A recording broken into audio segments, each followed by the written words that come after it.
There was a developer in town that lived up in Entrada, according to Norman. I didn't know where he lived. Norm told me tonight. Named Brett Smithers. And Brett owned Kelly Gulch back in there in those days. He bought it from a bunch of other people. And he wanted to put in a trailer park. And he had this bizarre idea that he was going to come around the corner up where George Herm's house is, which is the first house below Entrada, and straighten Topanga Canyon Boulevard and bring it right straight down so it intersected right at Kelly Gulch. And cut off the loop, the Corral Loop, and Santa Maria Road and build a big trailer park down there. Now that's what Brett wanted to do. And he was in cahoots with Hal Rolfe. Hal Rolfe was his buddy, real estate agent, as I recall. And it triggered something. It triggered something that all of these people, remember we had, in those days, there were a lot of actor people living up here that in those days were no names in some cases, but in some cases had some fame. And they pulled together. Lyle Baum, Dean Stockwell, wrote this spoof play about Showdown at Forked Tongue Canyon. And everybody that was anybody was in the play. That was a different time up here. It really was. It isn't the same. I hesitate to use the word the good old days because they were just the old days. They were different. I'm not sure they were any better or worse than it is today.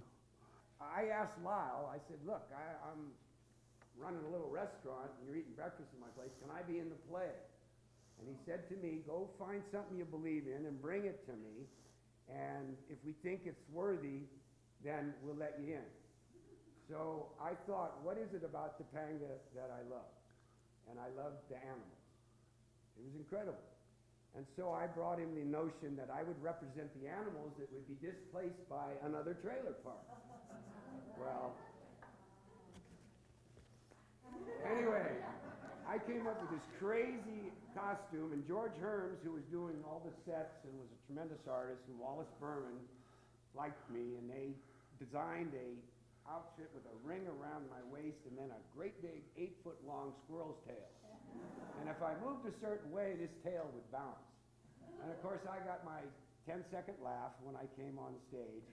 Louis Kelly came on. He was a state champion at doing double yo-yos, and that was his shtick.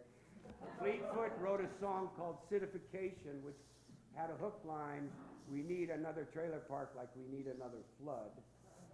Kirby Cohey was set up right here on the stage and played some really raucous tunes, trucking through Topanga, where we all went down through the aisle. That's right, I remember that. He stole it from Don Williams, but it was a heck of a song and it had a great beat. And Spanky was there. Henry was in the most gorgeous headdress and this deerskin, beautiful Indian.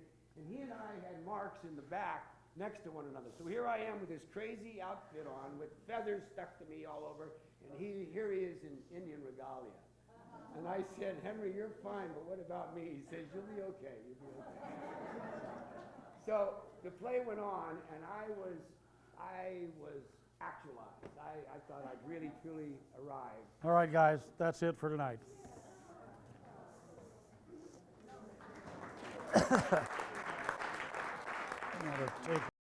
Let's live in a hideout at Topanga.